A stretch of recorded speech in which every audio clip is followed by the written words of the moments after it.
ہم سب تو کوششیں کرتے ہیں, وہ تو ہیں ہی ڈی آئی جی, اور اوپر سے ریٹائرڈ کیپٹن بھی ہیں. مطلب ایک آدمی ریٹائرڈ کیپٹن ہے, پھر اس کے بعد وہ ڈی آئی جی بھی بن گیا ہے. ایسی کی تیسی ہاسپٹل والوں کی اور اسٹاف کی ان کی مجال, جس طرح پنجابی میں کہتے ہیں مجا مجاندیاں پہنا ہوندیاں نے, اسی طرح سے چینل والے کا بھائی ہوتا ہے. کہ کیا ہم اس لیے رہ گئے ہیں کہ ہمیں یہ لوگ یہ کریں گے ہمارے ساتھ, تو سب مل کے ان کے خلاف ہم احتجاج کرتے ہیں. میں تو نہیں سی آیا, میں تو کچھ نہیں سی کیتا, میں تو بسکٹ کھانا آیا سی.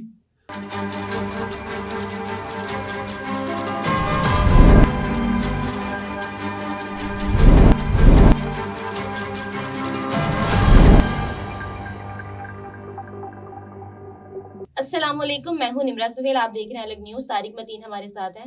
2 چینل کے مالکان نے پنجاب پولیس کے ڈی آئی جی کو گھیر کر نشانہ بنا لیا ہے, اور ڈی آئی جی صاحب نے پنجاب پولیس کا جو ہاسپٹل کا حملہ ہے دلچسپ کہانی ہے, پر جو ہے شدید تشدد کیا ہے. کیا کہانی ہے؟ دیکھیے, یہ لاہور میں ایک مہنگا ترین ہاسپٹل ہے. اچھا, یہ ہاسپٹل جو ہے وہ لاہور میں مختلف وجوہات کی بنا پر, گڈ اور بیڈ, ہمیشہ خبروں میں رہتا ہے. ایک بڑا مشہور کیس تھا, ایک بچی کا ایمان ملک, اسے ایکسپائرڈ انجیکشن لگا دیا گیا تھا, وہ بچی جان سے چلی گئی. بہت وائرل ہوا تھا وہ کیس. ڈاکٹرز ہاسپٹل لاہور, یہ جو نہر کنارے ہاسپٹل ہے, یہ ہاسپٹل ہے. اچھا, لاہور کا ایک بڑا ہاسپٹل ہے, پرائیویٹ ہاسپٹل ہے, 5 اسٹار ہوٹل جیسا ہاسپٹل ہے, مہنگا ہاسپٹل ہے. اتنے بڑے ہسپتال میں بھی اتنی لاپرواہی, یہ ایسی جگہوں پہ ہوتی ہے نا.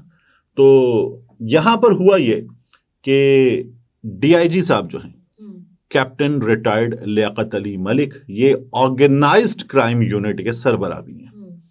اچھا, یہ وہی صاحب ہیں جو زمان پارک میں عمران خان صاحب کے گھر پہ وہ جو آپریشن ہوا تھا لمبا چوڑا, اور اس کے بعد جب پولیس اور یہ قانون نافذ کرنے والے ادارے ایونچولی پیچھے ہٹے تھے, تو آپ کو یاد ہوگا کہ حسن رضا دنیا نیوز کے, وہ ان سے انٹرویو کرتے اور یہ کہتے ہیں میں تو نہیں سی آیا, میں تو کچھ نہیں سی کیتا, میں تو بسکٹ کھانا آیا سی. اور پھر بعد میں لوگوں نے بڑا وائرل کیا کہ وہاں پہ جو لسٹیں نکلی تھی چیزوں کی کہ وہاں سے اٹھائی گئی ہیں, ان میں عمران خان صاحب کے جو پالتو جانور ہیں ان کے بسکٹ وغیرہ بھی غائب ہو گئے تھے. تو لوگ ایسے مذاق اڑا رہے تھے. اچھا, ڈی آئی جی صاحب ظاہر ہے کہ اپنے بسکٹ کھا رہے ہوں گے, لیکن وہ یہ بتایا تھے کہ میں یہاں نہیں آیا. وہ ساری کارروائی ان کی سربراہی میں ہو رہی تھی لاہور پولیس کی طرف سے. اسلام آباد پولیس کے بھی لوگ تھے, یہ لوگ آئے تھے عمران خان صاحب کو لے جانے کہ ان کو گرفتار کرنا ہے کیونکہ ان کی پیشی ہے. اچھا, مطلب 5 دن بعد ہے, تو 4 دن کہاں رکھو گے, اور پیشی پہ آ کے تعمیل کروائی جاتی کہ آپ پیش ہوں گے, نہیں ہوں گے تو آپ کے خلاف قانون کے مطابق کارروائی. اور اس کے بعد آپ اپنے لیے ہی صفائیاں دے رہے ہیں کہ میں بسکٹ کھانے گیا تھا. تو یہ وہ ڈی آئی جی صاحب ہیں. پھر جب عمران خان صاحب زمان پارک میں ایونچولی گرفتار بھی ہوئے تھے, تو ان کی عمران خان صاحب کے ساتھ تصویر آئی تھی, اور انہوں نے کہا تھا میری عمران خان صاحب سے گاڑی میں بیٹھ کے تصوف کے موضوعات پر بات ہوئی تھی. آپ کو یاد ہوگا, یہ صاحب کتاب بھی ہیں, کچھ شاعری وائری بھی کرتے ہیں ڈی آئی جی صاحب. تو اور یہ لاہور میں ٹریفک کے معاملات بھی دیکھتے رہے, C T O, city traffic officer Lahore کے. تو مختلف جگہوں پر خبروں میں یہ بھی بہت ہے, جس طرح ڈاکٹر ہاسپٹل بھی بہت خبروں میں ہے نا, یہ بھی بہت خبروں میں ہے. ڈی آئی جی صاحب کے والد ڈاکٹرز ہاسپٹل میں بیمار, زیر علاج, اللہ تعالیٰ شفا دے, آمین. تو ڈی آئی جی صاحب جو ہیں, ان کی ہاسپٹل کے عملے سے ہو گئی کچھ تلخ کلامی والد کے علاج, دوائیاں, دیر جلدی اس معاملے پر. اچھا, یہ ہاسپٹل میں اکثر ہو جاتی ہے, ہماری فیملی کے لوگ ہوتے ہیں تو ہمارا بڑا وہ ہوتا ہے کنسرن کہ کوئی شدید بیمار ہے, کوئی شدید بیمار ہے, تو ہم فون بھی کرواتے ہیں کہ کوئی ذرا پروٹوکول بھی مل جائے, کوئی ذرا پریفرڈ ہمیں پریفرنسز وہاں پہ مل جائیں, اور ذرا زیادہ اس سے بہتر طریقے سے دیکھا جائے. یہ ہم سب کی کوشش ہوتی ہے. تو ڈی آئی جی صاحب جو ہیں وہ پھر ہم سب تو کوششیں کرتے ہیں, وہ تو ہیں ہی ڈی آئی جی, اور اوپر سے ریٹائرڈ کیپٹن بھی ہیں.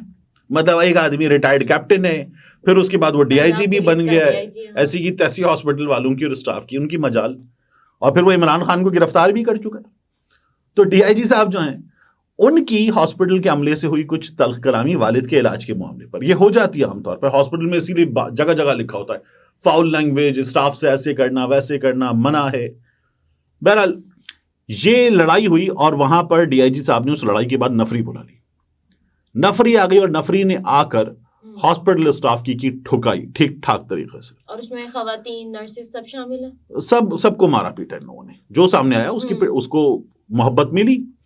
پھر اس کے بعد ہوا یہ کہ وہاں جو ریکارڈنگ سسٹم تھا ہاسپٹل کا, بڑا ہاسپٹل ہے ان کے پاس, پورا سی سی ٹی وی کیمرا وغیرہ کا پورا ایک سسٹم ہوتا ہے. اس کے جو مین اکوپمنٹ تھا توڑ تاڑ کے یہ وہ ریکارڈنگ کی ڈیوائسز ہی لے گئے تاکہ ان کے خلاف کوئی پروف بھی نہ ہو, تو یہ وہ بھی لے گئے. دوسرا کام یہ انہوں نے کیا. اب جب یہ کر لیا پھر اس کے بعد یہاں پر ایک رپورٹر سے پولیس والوں کی لڑائی ہوئی, مدثر تتلا نام ہے اس کا. تو اس سے کچھ رپورٹر سے سوال جواب کے معاملے میں کچھ بحث ہوئی اور اس کو وہاں پر پولیس والوں نے کوٹ دیا. اس میں بھی ایک پولیس کے آفیسر کی آواز وغیرہ سب آ رہی ہے, اس کی ویڈیو آ گئی. بحث ہوئی, ایسے کر کے کندھے سے روکنا, پھر اس کے بعد منہ پہ ہاتھ رکھ کے دھکا دینا, اور اس کے بعد پولیس والوں نے مل کے مدثر کو کوٹ دیا ٹھیک ٹھاک طریقے سے. اب یہ جو ہاسپٹل ہے نا, یہاں سے کہانی دلچسپ ہو جاتی ہے کہ یہ ہاسپٹل ہے دو اہم شخصیات کا, بہت ہی دو اہم شخصیات کا. کیسے کہ اس ہاسپٹل کے جو مالک ہیں وہ ہیں میاں عامر محمود. دنیا نیوز ان کا ہے, لاہور نیوز ان کا ہے, دنیا اخبار ان کا ہے, فلیٹیز ہوٹل ان کا ہے لاہور میں, اتحاد ٹاؤن بہت بڑا ہاؤسنگ پروجیکٹ ہے وہ میاں عامر کا ہے. میاں عامر ایک بہت بڑی کاروباری شخصیت ہیں اور اس گروپ میں میں بھی کام کر چکا ہوں. میاں عامر ناظم لاہور بھی رہ چکے ہیں, اور جو پاکستان کے دو ناظم سب سے زیادہ دنیا بھر میں مشہور ہوئے تھے, ایک تھے مصطفیٰ کمال, دوسرے تھے میاں عامر محمود. اب یہ میاں عامر محمود کا ہاسپٹل ہے, بزنس ہے. ویسے تو یہ کام کسی بھی ہاسپٹل میں نہیں ہونا چاہیے, لیکن اگر ان کے ہاسپٹل میں یہ ہو چکا ہے تو میرے خیال سے سخت ترین ایکشن لیا جائے گا. تو دیکھیے یہ ان کا ہے, اور ساتھ میں میاں عامر محمود کے جو داماد ہیں بلال افضل صاحب, بلال افضل صاحب اب پنجاب کی کابینہ میں وزیر بھی ہیں. تو ایک وزیر بھی ہیں, میاں عامر محمود صاحب بھی ہیں, اور پھر جو پنجاب کے نگراں وزیر اعلیٰ ہیں وہ کون ہیں؟ محسن نقوی صاحب. ان کے کیا بزنس ہے ان کا بھی اپنا چینل ہے, ان کے چینل ہیں سٹی 42 لاہور کا چینل, لاہور کا اخبار سٹی 42, چینل 24 ان کا ہے, فیصل آباد کا چینل ان کا ہے, روحی ان کا ہے, ملک سے باہر UK 44 ان کا ہے, کراچی میں ان کا چینل ہے. تو ان کے چینلز کی بھی ایک بکے ہے, بکے ان کے چینلز کا بھی. اب جس طرح پنجابی میں کہتے ہیں مجا مجاندیاں پہنا ہوندیاں نے, اسی طرح سے چینل مالک کا بھائی ہوتا ہے. اور پھر اس کے بعد اس چینل مالک کا جو داماد ہے وہ برخوردار ہو, محسن نقوی صاحب کی نہیں برخوردار, ان کی کابینہ میں بھی وزیر ہو. تو DIG صاحب نے غلط کیا, ٹھیک ہے.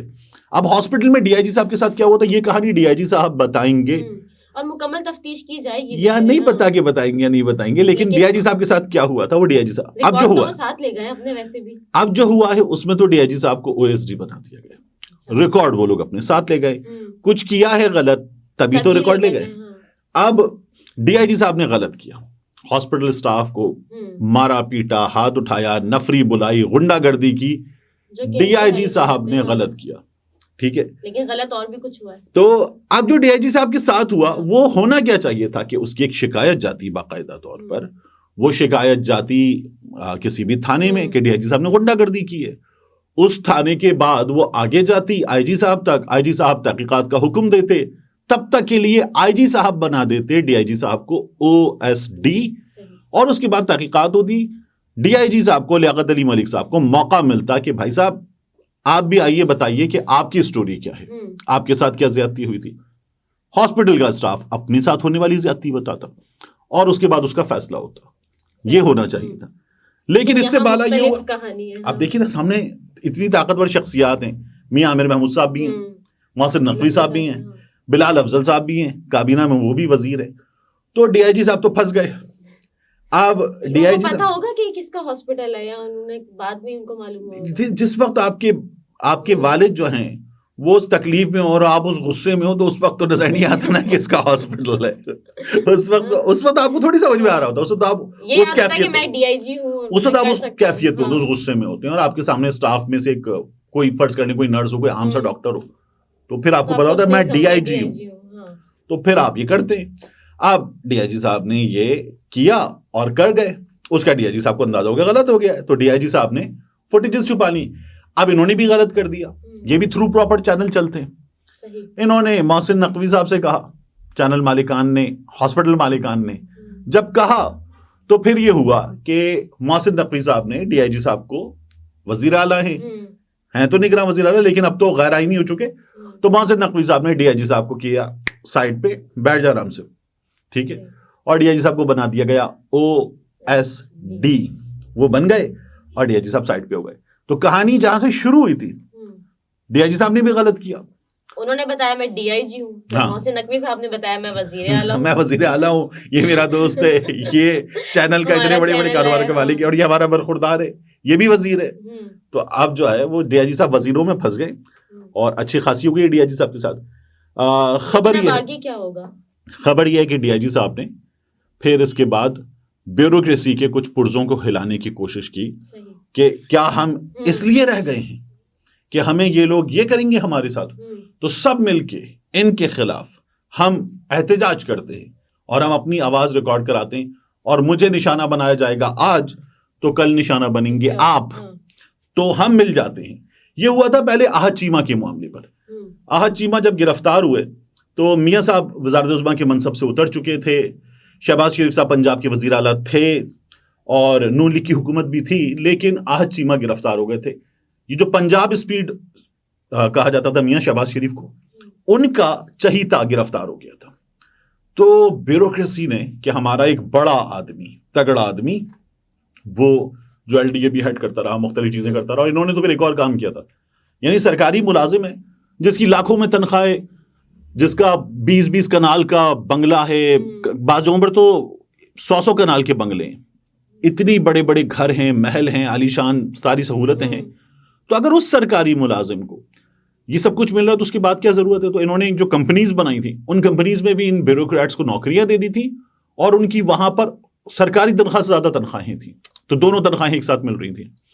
تو جب وہ پکڑے گئے احد چیمہ صاحب, تو بیوروکریسی نے کہا کہ ہم احتجاج کرتے ہیں, سب مل کے ساتھ آ گئے تھے سامنے.